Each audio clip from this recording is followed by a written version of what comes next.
také společně cestovek. Takže nebo toto pořadí nebylo jako zcela konečné. Tam ještě může dojít k velmi razantním změnám a může dokonce dojít k výměně jezdce na prvním místě.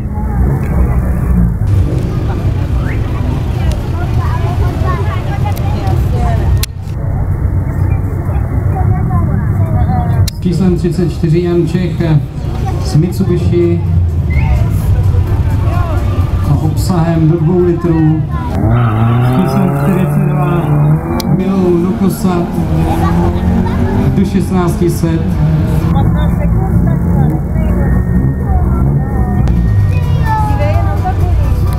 Josef Dvořák stále 6. On to má těžký v té kategorii do překvapení.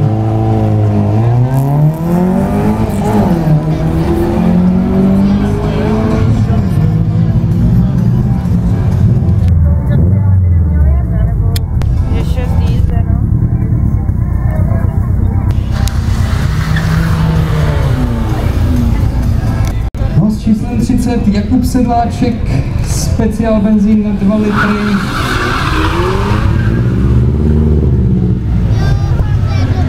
Budem zvědavý, jak si ten nastane. Děcka, já bych šla si podívat na tu Lukáš se celý dojít, říká, to nestojí jak jo. Nebo tak bude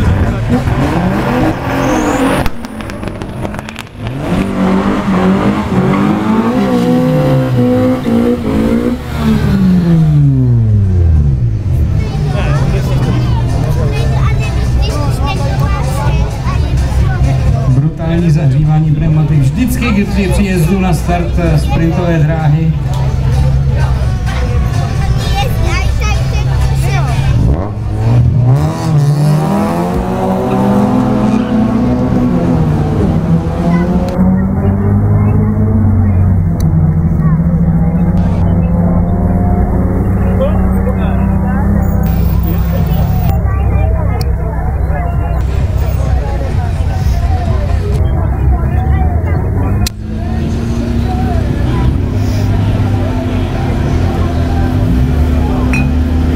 Honza už jde poslední?